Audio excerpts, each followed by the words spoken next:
Hi, and thank you for joining us for this episode of the State of Leadership Simple and Beyond.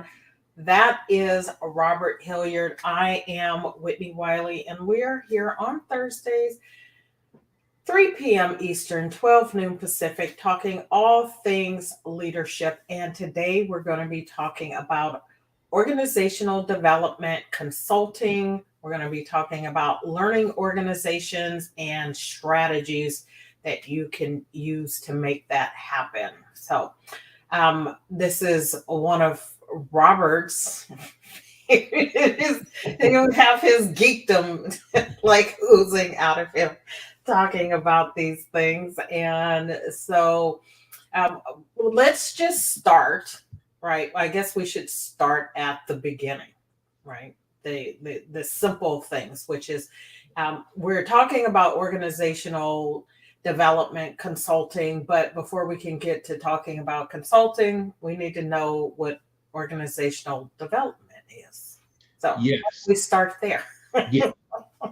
And like many things in our field, there are about 5 billion different definitions of organizational development.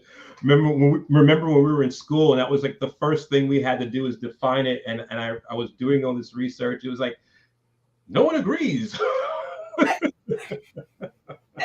And then there's that, right? Mhm. There's always that. And with that, I will give the definition that I like, and then I will give the definition, how I've changed the definition. Okay. So the definition I like is organizational development is a systems approach to diagnosing the health and functionality of an organization and the people inside that organization.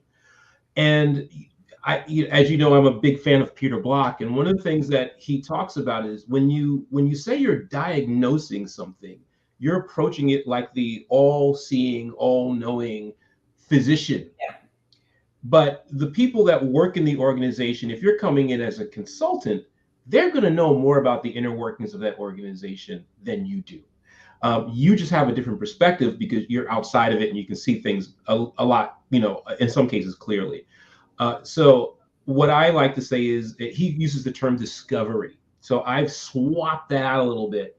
So it is I still say systems, right? It's a Yes. systems approach to discovering the challenges and capabilities of the organization in order to improve the health and functionality of that organization and the people within. So you're actually including those people to help you discover the things that are going on. Absolutely. It's interesting that you bring that up because when I think about the work that we do in organizational development, and before I studied organizational development, I studied organizational behavior, Mm. and in the end, the bottom, and here's the other piece of this before I say that. Before I studied that, I was studying applied mathematics, right? That was Mhm. my original major, with my emphasis in industrial engineering and operations research. And the way I think of the two, sort of organizational behavior, organizational development, and the industrial engineering and operations research, is sort of what we do is the people side of improving organizations, whereas the industrial engineering was looking at more of an engineering approach, more of a mechanical, mathematic approach to how do you optimize what the organization does and its systems. Whereas now we're looking at how to, I guess, in a way, how do we optimize the people? Yeah. Right.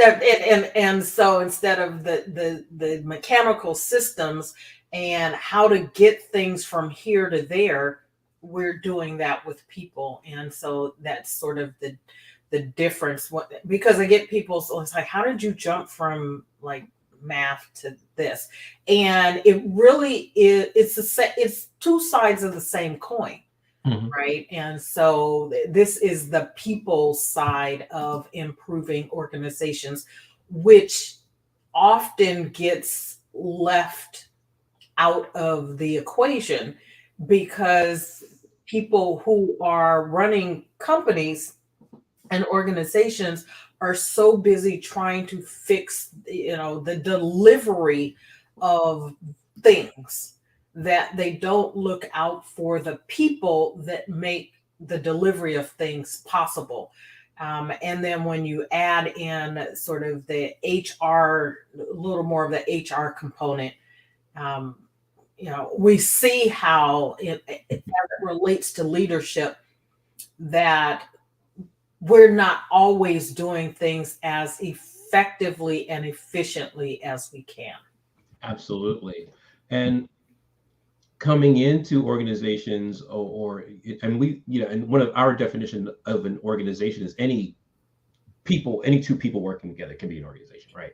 So when we talk about that system, when we say it's a systems approach, we're really talking about the interconnected processes in an organization that help them achieve their goals or realize their strategy. So it's all those things. When we go in there, we have to be able to look at the people as the main resource when we go in there, because they are the people. That's the component, the resource that's really moving the system of an organization. Because if you remove the people, you don't have finance, right? You have all your processes, but without the people moving those processes forward, you don't have nothing. You just have a process in place. Assuming that AI doesn't replace us, Well, and that's another thing. Let's talk a little bit about AI and the fact that AI gets a lot of things wrong, because AI is programmed by people. They write the algorithm. So the same biases and things that people have, AI tends to have too. They're trying to crack down on that. I don't know if you heard about the Google thing. Google actually overcorrected the bias, so it was biased in another direction. So there are always going to be problems with AI. It is not the fix that it's like, oh, we're going to put this thing together. It's going to take everybody's job. It may eventually do that in certain areas, but it's still working out the kinks. No, I threw that out there as a joke, but of course, Robert had. I was like, oh no. Robert had an antidote for that. The ever researcher that you are. I have a problem. Not a problem whatsoever. So, the way I think of it is, it's sort of at its core, right? There are a number of different things that organizational development does, or OD, we'll call it OD, right? That it does. And the things that get a lot of attention is change management, right? And while we have talked about some change management here, we have been mostly focused on improving organizational culture, leadership development, enhancing team effectiveness, right? Those have been the core of what we've been talking about, but there are other things as well. One was the change management and process improvements, which you just talked about. Employee engagement and development, which is something that's near and dear to my heart. And then another thing that I know that touches you right in the heart, strategic planning. Because as you know, I've witnessed so many organizations do it poorly and then don't address what happened. They don't look at the elephant in the room. They're like, oh, okay, let's just forget that was we spent hundreds of thousands of dollars on that plan that just failed. And then let's do it again in a couple of years and not learn the lesson. So this is a very, I think, an appropriate topic.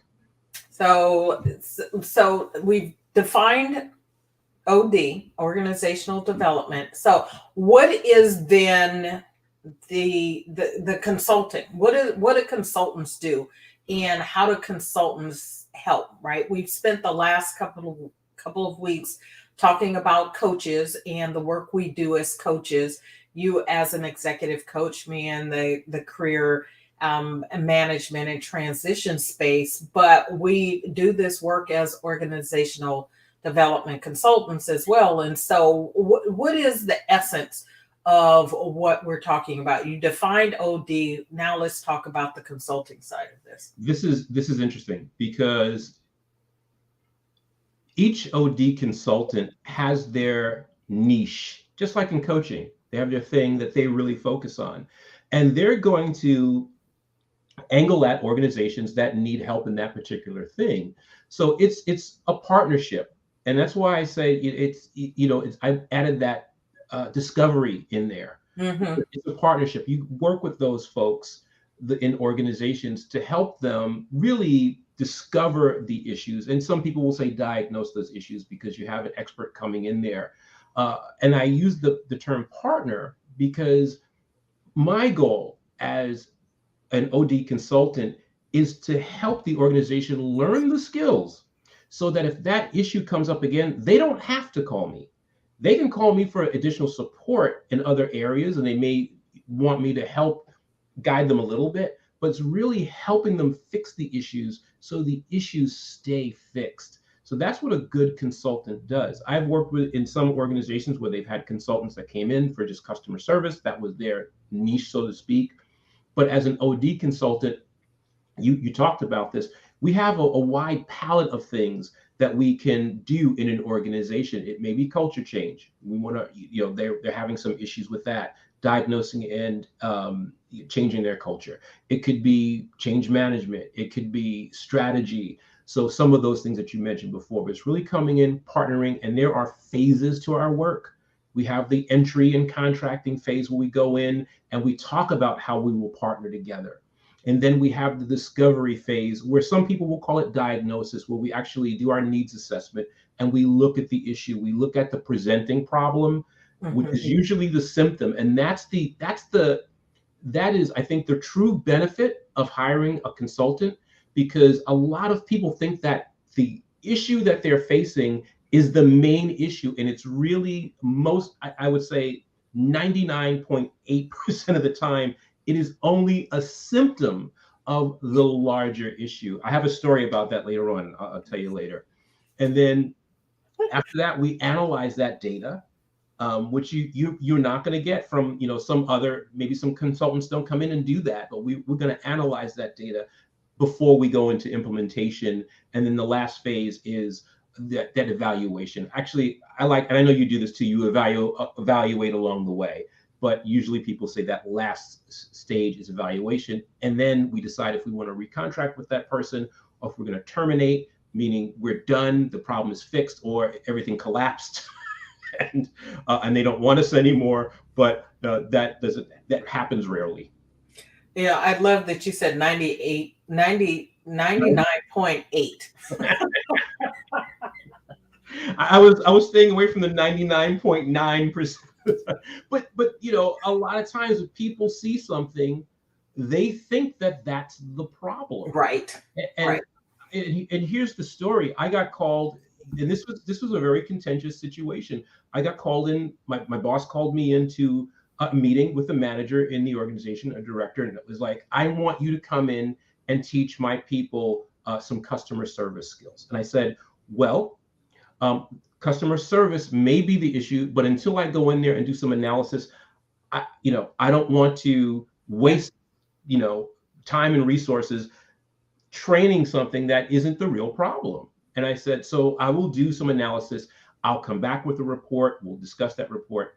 And so I did I went in, I did a needs assessment and found out that about a month prior to the manager coming and asking for my help, they had changed the whole system up there and no one knew how to use it.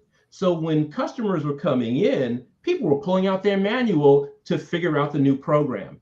And it was looking like it, because it was affecting wait time. So it looked like it was a customer service issue, but it's really a technical issue. And when I went back to the person and,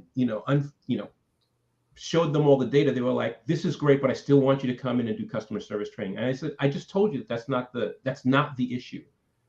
But the real thing was, because the company was branded as customer centric, That Mm. manager wanted to tell the CEO, look at the training I had done for my department. Luckily for me, I had a manager that backed me up, and I was like, I am not going in there and training them on something that they don't need. It's going to be a waste of their time. It's going to be a waste of my time. Time is money. And so it's going to be a waste of resources to do that. And that decision stuck. You know, I had similar experience, and this point is that the problem that you think is a problem usually is not the problem, and until there is a willingness to, and I'm going to tap into our framework of simple. Right. And that self awareness, that first piece of self awareness, until you are willing to really explore what the issue is, you're not going to be able to make any changes. And so you can hire all the consultants that you want. There has to be a willingness to not only face what the real issue is, but then a willingness to want to make changes around that. And so I've worked with organizations, the same thing, that they're thinking the problem is one thing and the problem is something else, thinking that and usually it's the thinking that the problem is employees. This is sort of where I've been. And because the employees are pushing back on something, right? Some change initiative, and employees are pushing back. And it's like, well, they're telling you something, right? That resistance is information. And until you are willing to look at what your people are telling you, what their behaviors are telling you, what their words are telling you, you're going to have a difficult time wrapping your hands around your head around what the real issue is, and then being able to address it. Absolutely. Absolutely. So we talked about what OD is, consulting. What are some of the benefits for leaders in the organization, and why is this important? I think for me, the way I see it, the benefit is having someone with outside expertise that can come in and look at the problem with fresh eyes. Sometimes that is all that's needed. A really good consultant can look at something and say, okay, I see the problem here. You don't need to pay me a lot of money to come in. You can just, tweak this thing here and have it done. Of course, they will get paid for that suggestion, but it's amazing to me how many. And we'll talk about this, I'm sure, later on. I've known organizations that use consultants for years. I worked in an organization where I thought the consultant was an employee because they were there for so long, and I was like, they were like, no, that person's not an employee. Like, you gotta be kidding me. But I think that's one of the benefits is you have that outside look, that expertise. Like I said before, someone's coming in and teaching your people how to solve that same problem if it comes up again, because it is an area of their expertise. It's something that they've done before. It may be their niche. I said before, as a consultant that can come in and handle that. So there's those are just a couple of benefits. And you said that you've been in organizations where a consultant has been around so long they seem like an employee. I've been on the other end of that spectrum where there's like this revolving door of consultants that are coming in to solve the same problem, because ultimately the organization is not looking to actually solve the real problem. They're looking to make it look like they're solving a problem. And so again, until you can get to the heart of the matter, the essence of what the real problem is, you end up, what is the phrase, chasing your tail. Right. And so you are continuing to throw money at a problem. What is the downside of that? Well, maybe not for consultants who are willing to work and earn the money. But the downside of that is it damages the trust, the goodwill that you have with your employees, because you, like you said, employees will have a better sense sometimes of what the real problems are. And when they see leadership not doing something to make those changes, it starts to erode trust. And we know that when trust is eroded, you can't have team, you can't be as effective, and it will impact the bottom line. And ultimately, that's hopefully the goal, right? That you are trying to improve your organization, the processes, your people, so that you can improve and increase your bottom line. There are some organizations that suffer from what I call a consultant addiction. They either the revolving door of consultants, or they have a consultant that is just, it's like an intravenous into the body of the organization, and they never seem to wean themselves off of that, because they're, look, I don't know, I knew this person, but I didn't talk to them on a personal level. I certainly didn't know this person's character, so I'm not going to adjudicate that. But as a consultant, like I said, my job is to go in and help impart the knowledge that I have, so they can fix that problem again if it comes up. Now, I am not saying that they can never call me again, but that's why we have a palette of skills that we present to our potential clients. So if we help them with that particular issue, and they have an issue of a different sort that we specialize in, we can go in there and help them with that as well. But, and ultimately that's what, and we're going to talk about learning organizations in just a minute, but I would like to think that's what we would all want.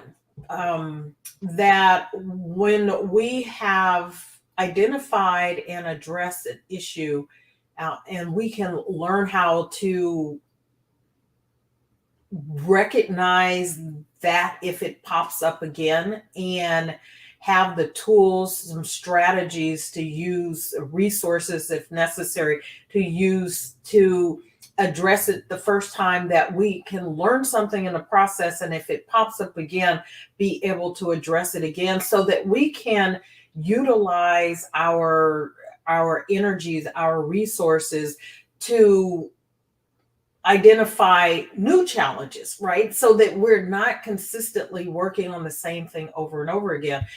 Because the hope should be, as an individual or as an organization, that as we grow, we encounter new challenges. So here's the thing, having a consultant isn't about never having a challenge or problems again, right?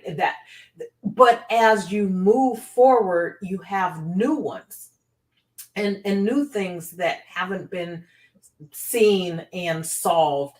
And that is I think an indication that you're moving forward, right? If you're continuing to address the same thing over and over again, then you're stuck, you're stagnant. And that's not what learning organizations are about. And we'll get to that in just a second. Yeah, absolutely. So what are some of the strategies that are used in the consulting that we're doing? Well, I talked about that. One of the main strategies is we have that framework that we use to go in there, that starting with the entry and contracting. There's, dialogic OD, where you're sitting down with the group and you're using the strengths and resources of that group to help solve the problem, which is why, again, I use the term discovery. You're working with those folks to do that. We employ a lot of coaching along the way as well, as a strategy and as a tool to help organizations realize their goals or overcome challenges. So those are two of the main ones that I like. There's also training, like I said before, when we go into an organization, we want to employ a bit of training so that as we are diagnosing the issue or discovering the issue, as we are analyzing that stuff, we have somebody, we're coming from the outside, but we're working with somebody inside that organization and training them up so that they are learning those skills so they can employ them inside the organization as well. So those are the three main ones that I've used as a consultant. Awesome. So how does an organization know that we're succeeding, right? And I'm saying we are a team, we are a partnership. So how does an organization know that we're actually succeeding in this process? That's a great question. And I think that the first thing to do is figuring out and asking them, what will we be measuring? And a lot of times people forget to ask that question. You know, what are you going to see as we are going through this process? What do you want to see when it's done? What do you want to see as we're moving through this process so that you know we're moving in the right direction? Is really getting pretty granular about, you know, what you're measuring in that process. I think the most important piece of that you just said, and I just want to highlight this, is that this is for the client to identify, right? This is for the organization leadership to identify what success looks like. Is not for us to come in and tell you, if you see this, then you've improved. And success is also dependent on what it is that has been discovered, that it is the real issue and that needs to be addressed, right? But it can be a number of things. Maybe productivity improves and employee engagement improves, which is a lot of where, you know, I focus the work that I do that's separate from the work that you and I do. Making sure that there are the reduction in turnover, right? So for clients that I work with, turnover is a huge problem. And again, going back to training and helping them in leadership training, management training, in order to help them create these environments and these cultures that encourage engagement and oh shoot, I had a brain freeze. They'll come to you. And encourage anyway. It'll come to you. Yeah, probably at 3:00 in the morning.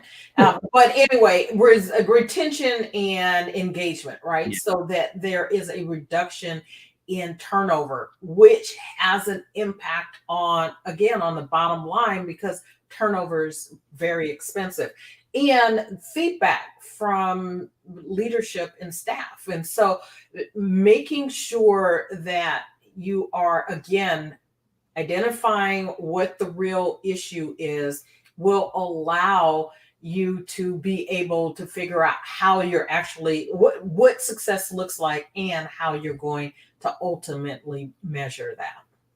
Yeah, I get nervous when I'm working with somebody and I ask them that question and they say, I just want things to be better. And I go, you know, what does better look like? What exactly is going to be the result that will, you know, what's the thing that will make things better? That's what we're looking for.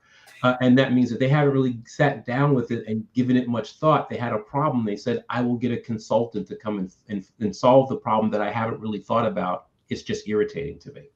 It's like asking someone, you know, in their job, what do they want? And they say, I want to make more money. And it's like, I want more money. It's like, well, here's $1. You have more money. That right, that specificity has to be there. And in order to get there, you got to take the time to really think about what it is you want. And here's the beautiful part of this. It's not like there is an endless stream of things that most people who are running organizations want, right? And so look at the universe that applies once you've identified the problem, and then let's discuss how you're going, because if you don't feel like you got what you came for, what you're paying for, right, there's going to be a problem. And so in order to know that you have reached the success that you want, you've got to be clear what it is. My favorite quote, if you don't know where you're going, one of my favorites anyway, if you don't know where you're going, anywhere will do. Yep. And so you need to know what success looks like in order for you to get there. Okay, so let me just ask this last question. Because we have worked with organizations of varying sizes. Is organizational development consulting something that can be a benefit for small businesses? I think people think consultants, they think large businesses, you need to have huge budgets. Can small businesses benefit from the work that we're doing? Any organization that has systems, right? And small businesses have systems. So absolutely, especially small businesses, because it's in that environment, it's not so hard to look down, and seeing all the connecting pieces. In those large organizations, it's much harder because systems are so interconnected and so at the same time far removed that it can be hard to really get to the core of what the issue is. So definitely small businesses can benefit from hiring a consultant. And I want to emphasize not only small, but startups, right? Absolutely. And I think there's a thought that, well, we don't need to do that yet, or we're not quite there yet. And I would say, in the clients that I work with who are startups or just beyond startups, you can set up those systems from the beginning, right? You can, and I work with my clients on leadership development, some of whom have never been leaders in organizations before. And it's like, if you will start in the right direction, thinking about what you want and what the kind of culture you want and how you want your systems to run, human and otherwise, doing that at the start, it will give you less, it'll be more likely that you don't run into certain kinds of problems down the line. Again, hopefully you will have challenges, because the challenges mean that you're growing, right? That you want to have challenges and things that you're overcoming. It shows that you're growing. Otherwise, if you're just, nothing ever changes, you're just, what are you doing? But if you can establish that in the beginning and set up your systems and your culture and your leadership development at the front end, there are some problems that you don't need to have, right? Because you've addressed them proactively. And then that frees you up to use your energy to address different kinds of problems that maybe it'll be something new that no one's ever encountered before, rather than the same stuff. Leadership development is probably it's one of the things that I really focus on, as well as strategy. And it can be so frustrating as a consultant, because a lot of times people think that all I got to do is walk in and threaten people, and they're going to do what I want. And then they wonder, and the issue with systems is that sometimes the detrimental effect of your action is so stretched out that you don't realize that you're actually harming yourself. It's going to eventually come back, and it's going to do you in, but it's that timeline is so elongated that you don't recognize it until it's too late. And so that's been a challenge to some leaders. They, well, I get results this way. And I go, well, you said you wanted to stop the employee complaints. Perhaps you should try to find it, and you want to improve employee morale. Perhaps you should try. And I worked in an organization where, instead of dealing with that, they had a mandate that you couldn't tell the leader that morale was low. So rather than saying, okay, this is morale is low because of your very dictatorial leadership style, autocratic leadership style, you had to say, oh, there's no morale problems. So they can go on terrorizing people. It was just the weirdest thing I ever saw. Well, and as people leave, as turnover increases, there won't be a morale problem because there won't be anybody. There won't be anybody left to Well, have that. but it was really funny because that came up, and the CEO was like, well, we were like, well, it's costing money to, this revolving door is costing money. And his answer was like, well, it's only money. And my thought was, yeah, it's not your money. But I didn't say that out loud. But some people just, they just don't want to deal with the reality of the situation when it comes to when they are a part of the problem. That's where things get tricky. Yeah. So let's take a slight shift and let's talk about learning organization. What's a learning organization, and why is that important? Why is being a learning organization an important thing? A learning organization, and it's going to just give a real easy definition, is an organization that uses the mistakes and errors as a way to constantly grow, continuous growth. That's my, kind of, I don't want to say layman's, but simple definition of a learning organization. And there are things that inhibit learning in organizations. We've talked about that at length. One of them is, that the parable of the frog in boiling water, where you put the frog in the water and you turn up the temperature. I don't know. I've never done this because I'm not a serial killer. You turn up the water gradually, and the frog doesn't realize it's boiling, so it dies. And a lot of organizations, they don't take the time to look at the outside environment. Another inhibitor is, I don't want to go over all of them, but the problem is out there. They never look at the problem is here. They say it's someone else. Oddly enough, that's a systems kind of thing, and that happens in all systems, including families. The problem is someone else. In relationships, the problem is my partner. It's not me. The problem is, outside the organization, it's the customers, it's not the organization. So those are things that inhibits that learning, that growth of organizations.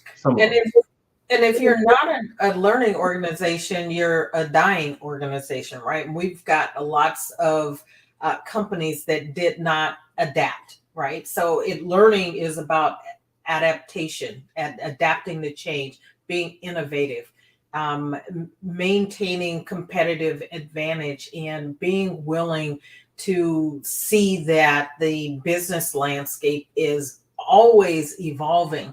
And if you're not learning, you're not growing, you're dying. Ask Kodak. I have a different example. Kodak's a great example of that. Here's a different one.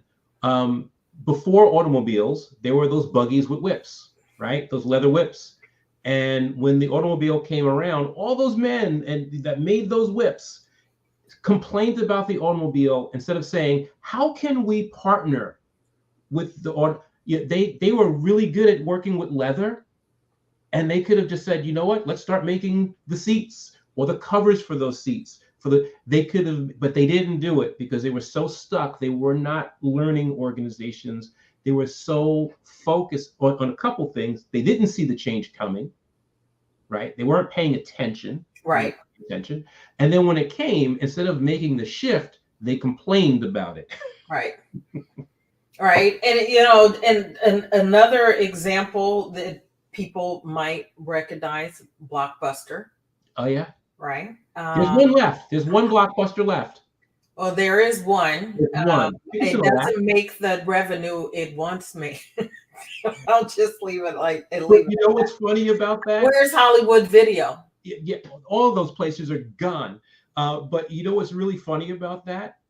I hear that Netflix is now thinking about opening up a brick and mortar location. So they're going back to the scene of the crime. And maybe that's the thing, and that's okay, right? It's okay, but it's about being willing to evolve and to grow and learn. And if you are not willing to do that, then you find yourself as the one remaining. And so don't be that organization. So Don't be Blockbuster. don't be Blockbuster. So, what are, and I'm imagining that this is very much in line with some things that we've talked about, but I just want to, we're sort of talking through the kinds of questions that we get about the work that we do. And so, what are the key strategies that should be implemented in order to build a learning organization? If someone said that this is what we want to be a learning organization, how are they going to go about doing that? There are two core ones that I can think of off the top of my head. One is you have to look at how you deal with problems and mistakes. There are some organizations that they punish mistakes so harshly that people hide the mistakes, and so they don't learn, right? No one learns from those mistakes. Instead of being able to bring them forward and saying, okay, what's the lesson here? People get just, castigated for doing that. The other thing is and it sounds like it's complementary to that, is put a team together whose mission is to look at the issues and to present, hey, here are some of the lessons we could learn from that, and then reward the teamwork. We don't do that enough in organizations. We put a team together and then we reward one individual on that team, right? And we need to reward, the team working together. And so those are two quick things. It's a really important thing, because I've been in organizations both as an employee, but also as a consultant and coach, where one person holds the knowledge, right? Or very few people hold the knowledge, and it makes it difficult for the rest of the members of the organization, the rest of the team, in order to make a contribution, if they don't have the knowledge that is needed for this organization to basically be what it's capable of being, right? And I definitely agree with you. If you have not created an environment where it's okay to make mistakes and to grow from them, and again, hopefully not making the same mistakes over and over again, but you make mistakes, you learn from it, you put new systems, processes in place that are a reflection of what you've learned, and then you continue down the path. The next thing that comes up, you learn it. Otherwise, any thought that we don't make mistakes goes to your point, which is, it's not that you're not making mistakes. People are hiding the mistakes. I always say that, and this is not an absolute thing, I shouldn't say always say, but it's been my experience that organizations that say that they're perfect are the ones that are the most messed up, because you can't. There's no such thing as perfection, right? And I've worked with organizations that required people to. I don't want to see one mistake in this, where you could write the most innovative thing, a process in place, but if you miss one comma, that was the thing that they were, you're getting drawn and quartered for. It's like, okay, I missed a comma, and I wrote this, SOP that you never had before, and it's unbelievable, and so those kind of organizations worry me, and there are a lot of them out there. They focus on, it's the wrong focus. And I'll tell you, I remember I went into an organization. It was one of the things that they wanted me to do was and I was working there as a full-time employee, was to redo their entire onboarding process, and in particular their new employee orientation. And it was very detailed. It was going to be a 2-day orientation, and it had tests, and it was a big thing. And the stuff that I had to pull together, what was their process before, it was disorganized. And I remember I put all this stuff together, and I remember there was like one grammatical error, and I remember the CEO just focusing on that. And my boss said, the content is amazing, but that's all they focus on. And I was like, wow, that's kind of the wrong focus. But I get it. You want it to be perfect. And so it was, and he would say things to me like, we want to focus on the optics. He didn't care about substance. It was just the optics. And I was like, it's not how I operate. It can be as polished as we need it to be, but there needs to be substance there. I'm not just going to put together something that looks good on the outside but doesn't have any substance to it. But you'll find that a lot in organizations. Yeah. Yeah.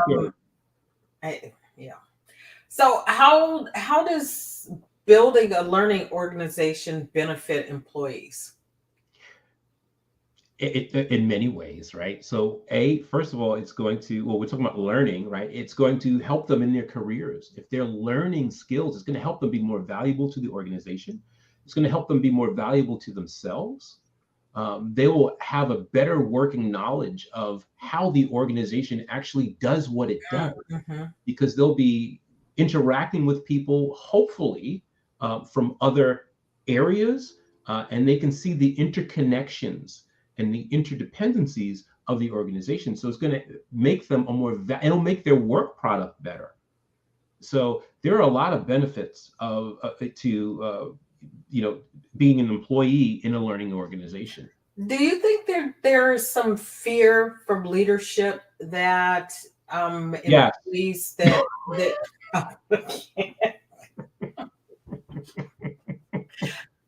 that employees that have that kind of knowledge within an organization that there's a problem when that happens? I am reluctant to tell you this real life story, so I'll make sure that I'll keep protect the innocent or the guilty. Names of organizations and there was a program that I put together in an organization, and because the organization had no career pathing, and I put together a program there where if you were nominated, it was a leadership program, a leadership development program. You could come in and you would get the training. They worked with me for 18 months, and they did a rotation through the organization, and it allowed them to step up their career. Right, they would become a manager or a director depending on the level they were in when they started and what was needed in the organization. It was a very successful program, but the leadership of the organization saw this as a way to take their family members who sometimes didn't even work in the organization and plug them directly into the program. And of course, I had a problem with that, and I mentioned that to my boss. And so after I took care of that problem, there were, some candidates that came through, 3 candidates that came through, and it was really going to be a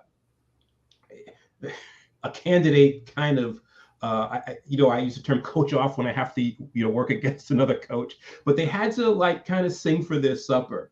And there was one candidate that was clearly the best candidate for this program. Smart, had their master's degree, was a hard worker, was doing really well in their area.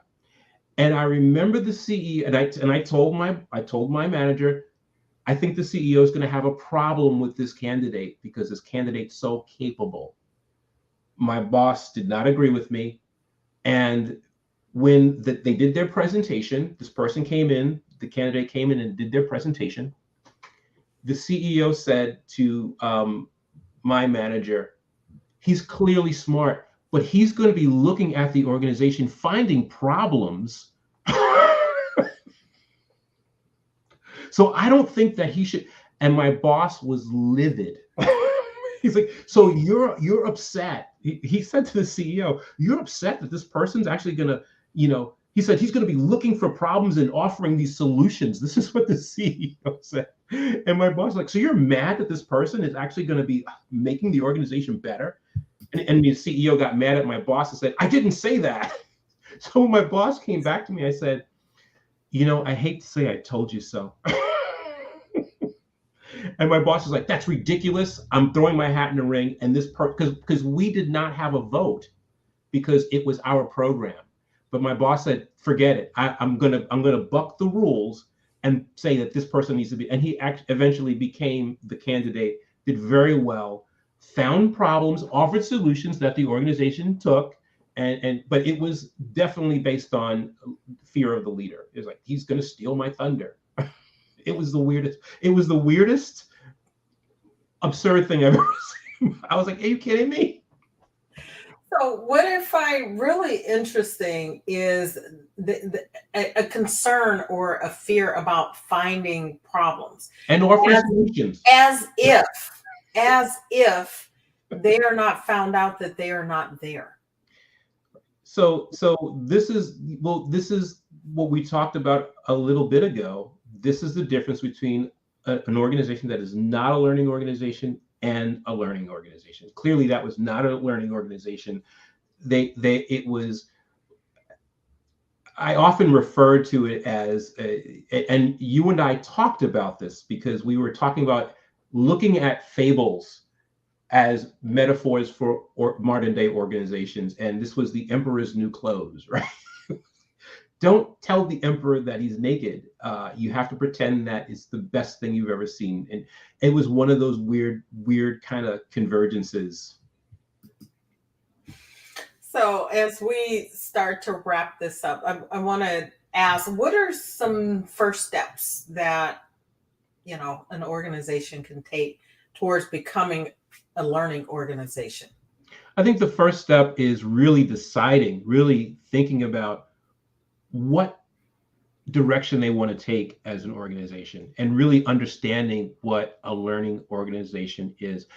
That's one of those phrases that's been around for a long time and has been thrown around. And I'm sure leaders have heard about this term, but just do a little research, read up and learn about what learning organizations are. And if you decide to do it, put some, again, processes in place that allow people to bring problems to you and offer solutions. Mm-hmm.